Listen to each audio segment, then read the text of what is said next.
নমস্কাৰ জনালো। মান্দাকাটা ক্ৰীড়া সন্থা আৰু যুৱ মঞ্চৰ যুটীয়া উদ্যোগত 21, 22, 23 জানুৱাৰীত দ্বিতীয় বৰ্ষৰ বাবে অসম ভিত্তিত দিবানৈশ ফুটবল খেল অনুষ্ঠিত হ'ব।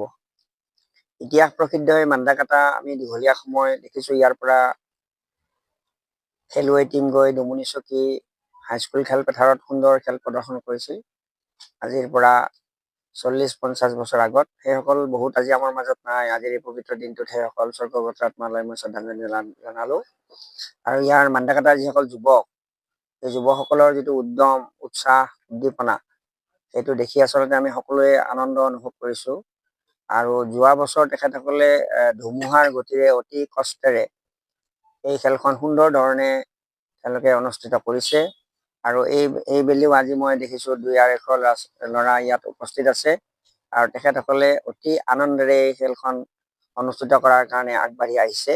মই ভাবোঁ আমাৰ অঞ্চলৰ যিসকল লোক আছে সকলোৱে তেওঁলোকক সহযোগিতা কৰিব। আমি সকলো ফালৰ পৰা এই অনুষ্ঠানত সহযোগিতা আগবঢ়াই ইয়াৰ জৰিয়তে আমি গোটেই অসমতে মান্দাকাটাৰ এটা মেছেজ দিব খুজিছোঁ যে অসমৰ নতুন প্ৰজন্ম নতুন পথেৰে খেলৰ জগতখনত প্ৰৱেশ কৰাৰ এটা চেষ্টা চলাই। ধন্যবাদ।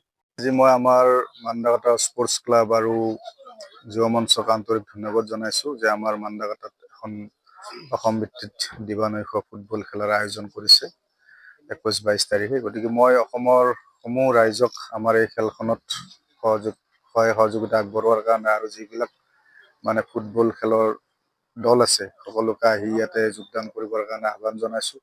আৰু আমাৰ অসমৰ হিয়াৰ আমাঠু জুবিন গাৰ্গদেৱৰ সোঁৱৰণত এই ফুটবল খেলাখন অনুষ্ঠিত হ'ব।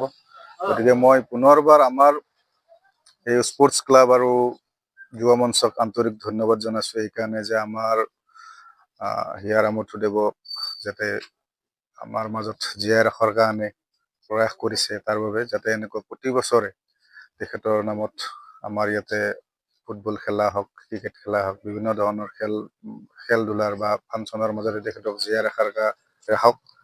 তাতে আমি গোটেই ৰাইজে সহযোগিতা আগবঢ়াম, মোৰ ফালৰ পৰাও থাকিব। আমাৰ মান্দাকাটা যুৱ মঞ্চ আৰু স্পৰ্টছ ক্লাবৰ উদ্যোগত আমি অহা 21, 22 আৰু 23 জানুৱাৰী 2026 তাৰিখে আমাৰ প্ৰাণৰ শিল্পী জুবিন গাৰ্গৰ সোঁৱৰণত দিবানৈশ প্ৰাইজ মানি ফুটবল প্ৰতিযোগিতা খেল এখন আয়োজন কৰিবলৈ গৈ আছোঁ। গতিকে এই খেলত অসমৰ বিভিন্ন স্থানৰ পৰা দলবিলাক আহক, জইন কৰক, খেল প্ৰদৰ্শন কৰক। লগতে উপভোগ কৰিবলৈ আমাৰ অসমৰ বিভিন্ন স্থানৰ পৰা ৰাইজ আহক। আমি প্ৰথম পুৰস্কাৰ হিচাপে আগবঢ়াইছোঁ 1,01,000 টকা আৰু ট্ৰফি, আৰু দ্বিতীয় পুৰস্কাৰ 60,001 টকা লগতে ট্ৰফি। ভৰ্তি মাচুল প্ৰতিটো দলৰ 3,500 টকা। গতিকে সকলোৱে আহক। আমি অকল ইয়াত খেল উপভোগ কৰাই নহয়, নাচিম, গান শুনিম আৰু গান গাম, গান শুনিম। গতিকে সকলোৱে আমাৰ লগত সহযোগ কৰক।